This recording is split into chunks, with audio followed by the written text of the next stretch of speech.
Good morning. Today is July 31st, 2024, and I'm here with Linda Wells, a former Pekin Let's player who is here to share stories about both her softball career and coaching experiences. Thank you so much for being here today. Hey, good morning, and thank you. Yeah, it's nice to meet you. Starting off, want to get to know a little bit more about your childhood experiences, growing up in Missouri. So what was it like for you growing up there? Well, I have to say I had a great childhood. I grew up rural out in Pacific, Missouri, which is about 20 miles west of St. Louis. And it was kind of dirt road, live in the basement. My dad dug the basement by hand and built the house with some help from his work buddies. And we didn't really have much. So I would call us, uh, you know, pretty low middle class, but we had a great time. My parents were young. I had an older brother, Ken, a younger sister, Marty. Later in college, I gained another sister, Jody, who was born when I was a freshman. Um, I had five cousins that all boys next door and a ton of neighborhood guys. So I just kind of grew up outside climbing trees and going to the creek and doing some fishing and riding bikes and of course doing anything and everything related to sport. So I just grew up being exposed very early to sport. My parents were both interested in sport. My dad had played high school basketball, and we would build a tennis court and play tennis, find old rackets and whatever. And then we would tear the tennis court out and make a basketball court. And then we would tear that out and make high jump, broad jump. And we did archery for a long time. So my exposure was really great. And then we're also playing all the team sports. We'd play over the line baseball down on a corner lot that we just developed into a ballpark. And um, I don't know, that was about it. It was an exciting time. And then my brother started playing youth ball for the Corey League. And I was a little bit behind him, but knowing when I got to that age, I wanted to play organized ball and play on the baseball team was my goal then. And my dad, with some other men, organized the Corey League then for softball when I was 6, so I could play softball with a lot of my neighborhood girls who were also interested in playing. And it was really the early time of sport even having some organization within that town for girls. Then by the time I got to junior high, we did instruction and physical education and had really good PE teachers. I'm still friends with my high school physical education teacher, Ruth Jones. And she was kind of a mentor. I looked up to her. And at the same time, I was getting sport experience at the club level also because a neighbor had come over to say, hey, I think your daughter could play in St. Louis, which also then gave me the exposure to the women's major club experience. And so it was kind of, with my siblings and with whoever was in the neighborhood. And then by the time I got to high school, we had high school sports in volleyball and softball, and we played several event things in basketball, which was actually more exposure than most women. And that combined with the club softball, I started out, playing women's major ball when I was like 14, 15. I couldn't even drive to get to the game. So between my parents and older people on the team that would pick me up and give me a lift to the game, I got exposed to women's major softball and extended that to field hockey, volleyball, and basketball. And so I had a great youth experience in sport without really knowing that's what I was doing. I was just playing. And then kind of going back to your high school experiences, in Missouri, you were kind of lucky because I know other states at the time didn't necessarily have many opportunities for women to play sports. Yeah, I feel like I was lucky, and I think part of that was because we had pretty progressive teachers and coaches at the high school at the time. And part of that is I was just at the pre-cups of the Title IX and the women's movement. So I feel like it was pretty progressive in the rural area. I also think being rural was a factor too, because many people that I became friends with really had no experience at the the school level. They did not get to play anything in junior high or high school or even college. A lot of women didn't have college exposure, period, educationally, but also didn't have the opportunity to play a sport when they went to college. So, yeah, I feel very fortunate to have had Mhm. lots of exposure to being able to play and experience sport. And then with that, you also got a great experience to go play at Southeast Missouri State, 5 sports, I believe you said. Um, Yeah, I just loved it. So I played everything. I played at Southeast. Played field hockey, volleyball, basketball, tennis, and softball. And I was also playing Cape Girardeau, which is where Southeast is located, is about 125 miles southeast of St. Louis.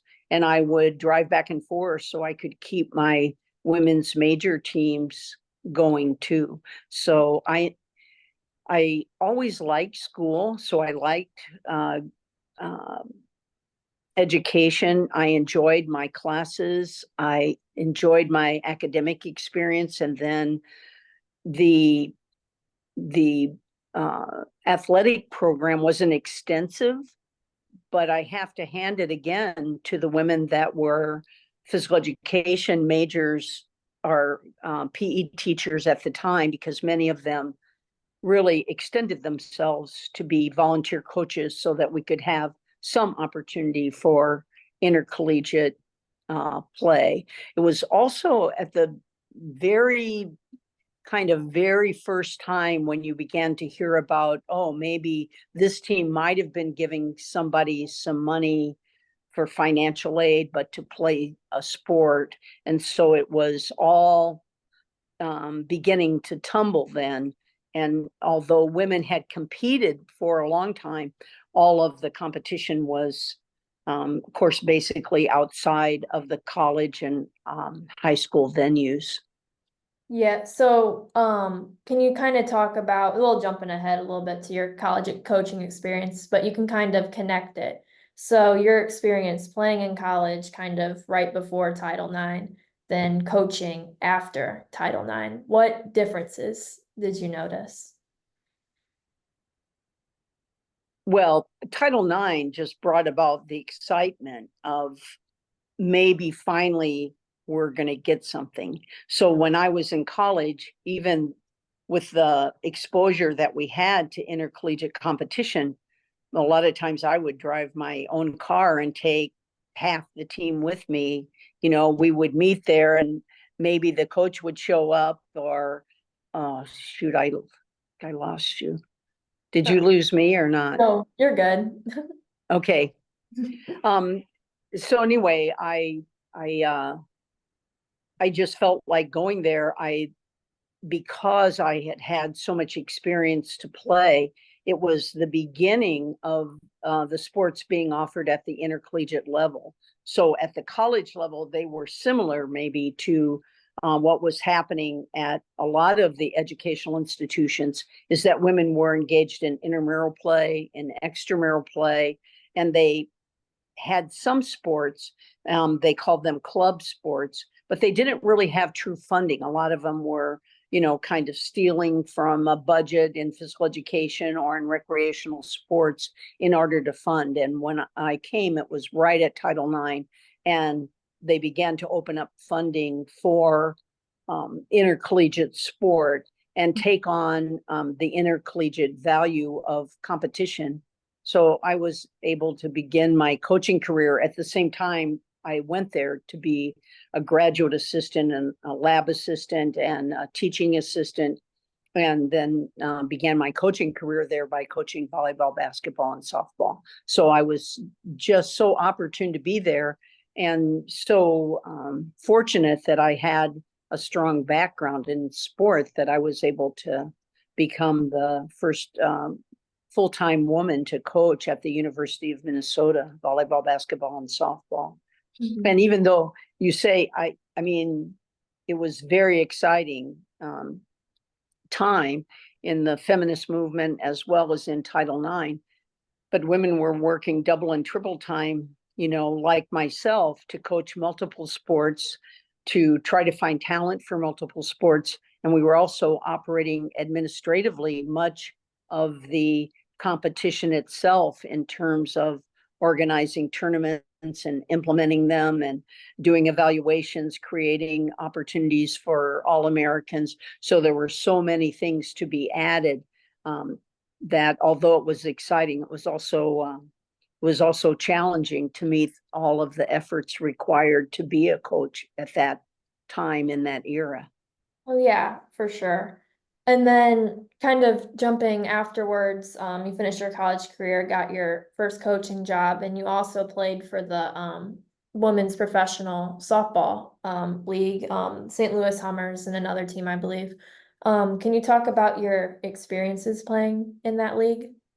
Yeah, so even after I left St. Louis for Minneapolis, I was able to continue my women's major experience. So I played for the St. Louis Browns and Cootis of St. Louis, the Manchester Hawkettes, and especially the Kirkwood Chargers. Then when I went to Minneapolis, I was able to connect with the Bloomington, they were called the Benjos at that time, the Bloomington Benjos, that became a team called the Shimers. And we also competed at the national level while I was in Minneapolis. And then in 1976, the Women's International Professional Softball League was started, and they were having tryouts throughout the country to try out people for this professional league that was happening in the States. And I was fortunate enough to successfully try out for the Chicago Ravens, and I became a Chicago Raven then and a professional ball player. In 1976, I played for the Ravens for 1 year. And then the Ravens team folded. I got dispersed in a draft, thankfully, really, to St. Louis as a pitcher. And I came to St. Louis then as a pitcher. I pitched for 1 year and then became a catcher and also became player coach of the St. Louis Hummers for through 1979. And then unfortunately, the league wasn't able to sustain itself in terms of gate and sponsorship. So the league folded. I sat out a year, and then I continued my club endeavors. I had teams, Outbound Travel, the Twin City Jammers, and then late in my career, joined with the Pekin Let's team and played the rest of my career. So I started my softball career in like 1955 and ended in 93. I retired from the Pekin Let's. So it was a great journey for me. Oh yeah. And then with the Pekin Let's, how did you first get involved with them? Well, we had the club team going, and we were kind of a myriad of persons, so I had gathered up people from the St. Louis area with my experience at the Hummers. Charlene Sennewald, who's a graduate and all-star out of, she played at the University of Missouri. Her ball experience, she had come to Minnesota to be my assistant in the softball arena. So she was part of the squad, as was Vicki Snyder, who's well known in the profession as a batting practice and a cage instructor. Margie Wright, who also played for the Hummers, was a graduate of Illinois State and located there as she was coaching for Illinois State for a long time, and then made a move to Fresno. So we were kind of located all over the country, and then we would come together for the competitions, which were mainly weekend competitions. I was kind of playing and coaching and managing, and at the same time changing jobs, moving from the University of Minnesota. I took a position in 1989 at Arizona State University to coach softball. And so at that time, we decided this gathering place in the middle would be a good place for us to land. And so Sandy Lambert volunteered to coach the team. She had been in the Let's program before, and we were all very thankful for having her join up. And she took care of a lot of the organization and management of the team. And it left us to, come to the field ready to play as Pekin Let's.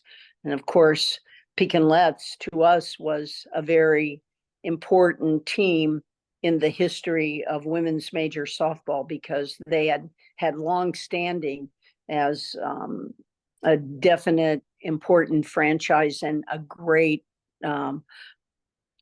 team throughout the 50s and 60s and 70s. So, And then since you had players from all over the place and you kind of met together, how would you describe the camaraderie with the other players?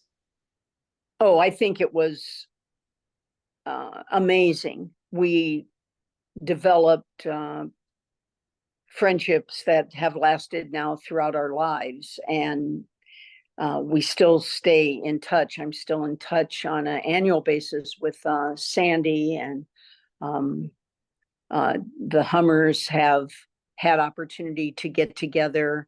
We were fortunate enough to be inducted into the St. Louis Softball Hall of Fame, and that was a really fun time for us to all get back together. And those occasions when we do meet up, it's just like old times. And I would have to say, for the most part, my experience was not only full of competition, but it was full of great development of friendships and bonds that have lasted me throughout my lifetime. Not only friends, but mentors, people that were, just maybe a decade older than me, but able to help me in so many ways on and off the field to, I just think, give me guidance in a lot of different ways.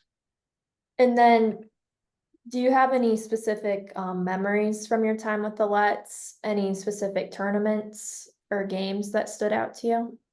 I think it was always fun to be playing in the hometown. And typically it wasn't Pekin, but Decatur would often host the championships. And it would be just a delight to qualify and be able to go back and be playing in the state that you were representing at the time and be a part of the Let's. And of course, for all of us, I think every year the challenge and excitement was to qualify and get yourself to the national championship. And I had the opportunity to go quite frequently, fortunately, because I would often get picked up by, if my team didn't qualify, I would get picked up because I was willing to play any position on the field, and also willing to just go and support a team from the bench and do anything I could to advance. So going as a youngster, I had the opportunity to, see a lot of great talent throughout the decades, really, of play. So that's been very special. And then, of course, all of the people that I have played with, many of whom we played together for, 15, 20, 25 years together. So it's quite a bonding experience. And you just know the person. You know the person as a person, and you know the person as a player. And I do think that's one of the very special things that you get out of being a member of a team sport, is the opportunity to make life friends. And then I actually looked it up for you because you weren't sure, but you were named an All-American in 1988 when you were playing with the Lets. How did that recognition impact your career as it was kind of towards the end of your career? You won that accolade. Yeah, and that happened, I think, at the championship in Decatur, and it was quite exciting because it's such an honor to be an All-American, and the team did so well there. And I think I shared that honor with Margie Wright, who was also named All-American that year, and she and I had been a pitcher-catcher combo for much of our time after the 1976 time with the St. Louis Hummers. So we stayed together until I retired in 93. And then I think Margie played a few years beyond me, also with the Pekin Lets. But yeah, to represent the team, the Lets, yourself, where you're from, and to be named All-American, it was really a life honor for me, honestly. And then wrapping up your experience with the Lets, you talked about how it is an honor to play for them. They're nationally known and they have a rich history. And so what legacy do you believe that the Lets left behind in the world of softball? Yeah, I think they did leave behind the name of Pekin Let in women's major softball has meaning. And that was, I was just so honored to be a part of that at the end of the time of the Lets. Women's major, kind of, I don't want to say disappeared, but it became very less when the collegiate program started taking off, and they had rules about only so many players could play together from the same area. So it really hurt the number of teams that were available and then interested in playing. I think another impact, which was a positive one, was the development of the US program and softball becoming an Olympic sport. But it also kind of took away a lot of the key players from the women's major game, and it made it, I don't want to say less, but in a way, less inviting to play after your college experience. So the kind of the scene, the atmosphere changed dramatically and kind of shifted to the USA portion.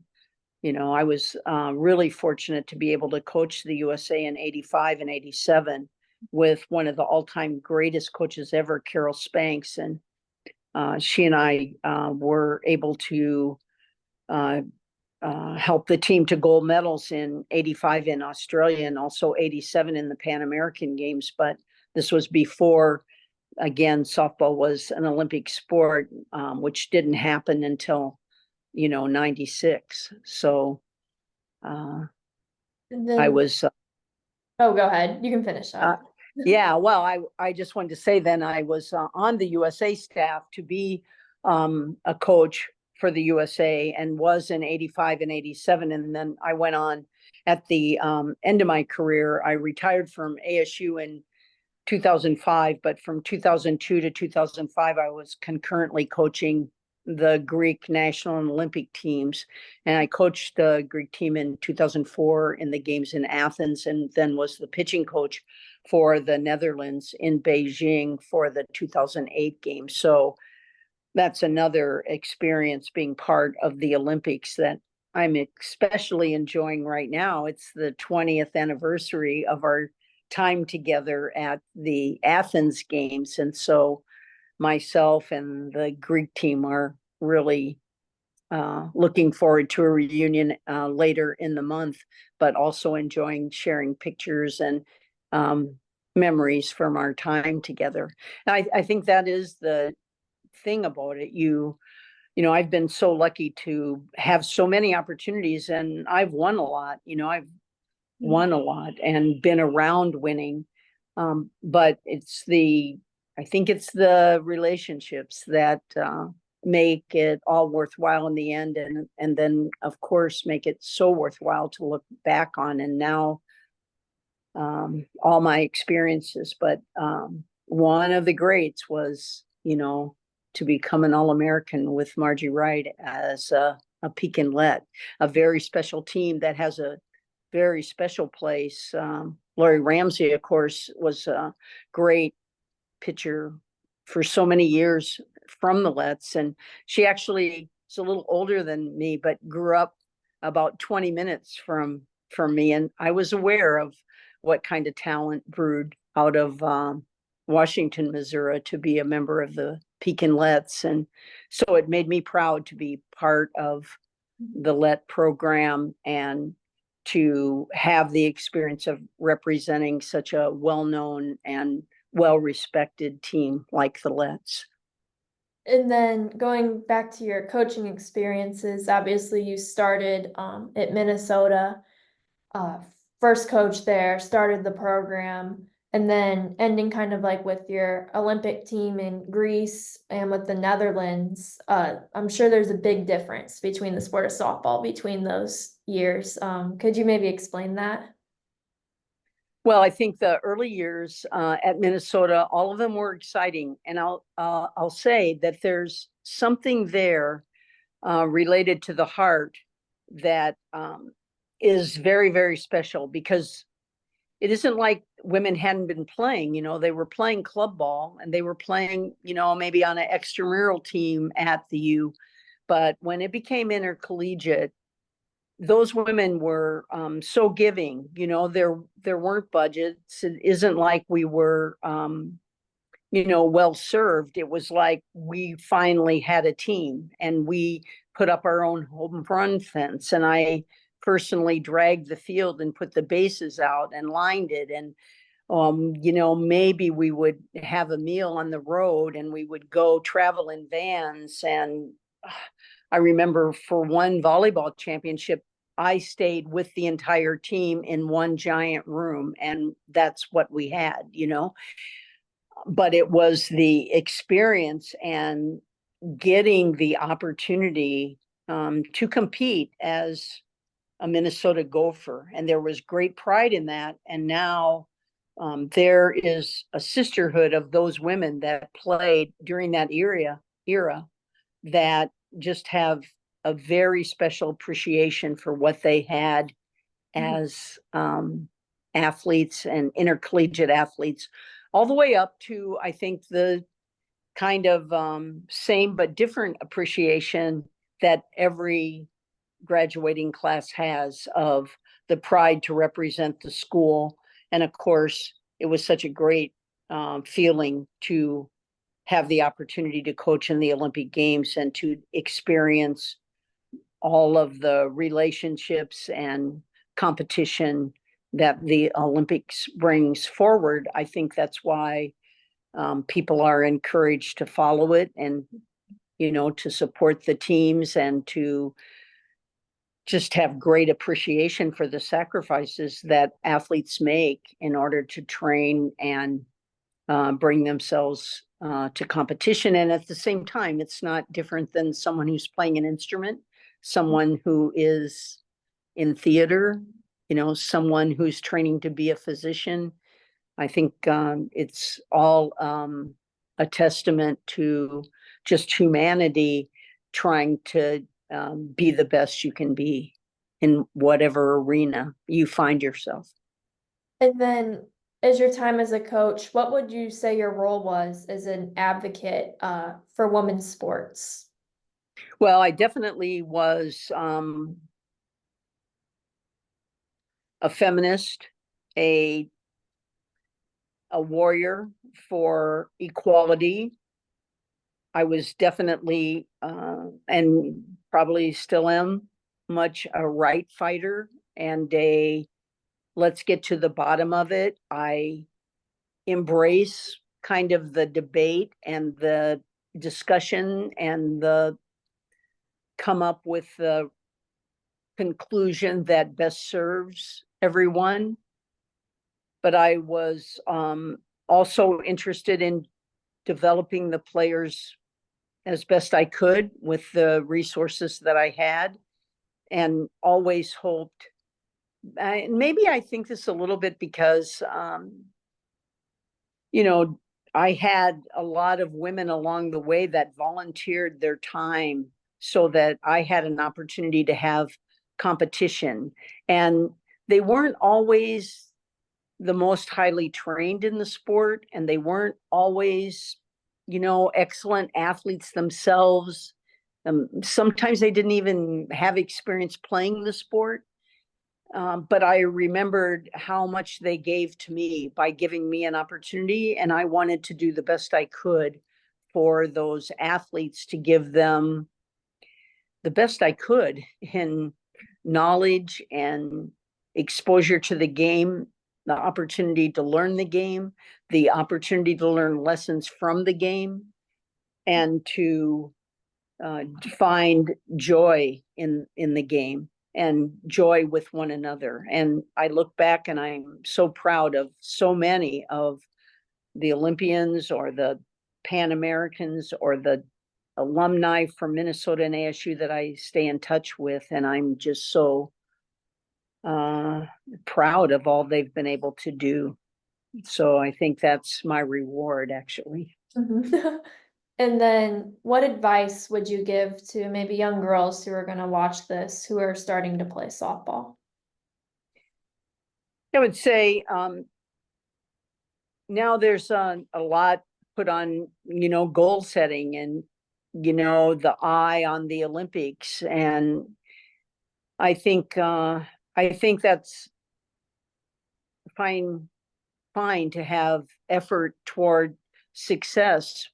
But I think it's very important as you're perfecting your skills and your strategies to also just be mindful and respectful of your coaches and your teammates and the players around you, and understand that the time is now. That's the thing about sport. It's not happening next month or next year. It's happening right now on the field, in the practice, that day, in that moment. And to get the most out of every part of that you can, whether that's the competitive part for yourself as a player, whether that's being a good team player, but experience it in the now and appreciate whatever the sport gives you, because I guarantee you, looking back, you'll never be able to give back enough. Never. For sure, definitely. And then is there anything else important that I missed that you'd like to share? No, I just like to, say thank you to you for your interest in the Pekinlets and in the game itself. And I certainly want to wish you good luck with your experience there at Bradley and in your future. And I hope, one of these days you're going to look back, and I hope it's with pride in what you've achieved and where you've gone with your life, and wherever that is, go with all your heart. Well, thank you so much again for doing this interview today. You're very welcome, and good luck. Thank you.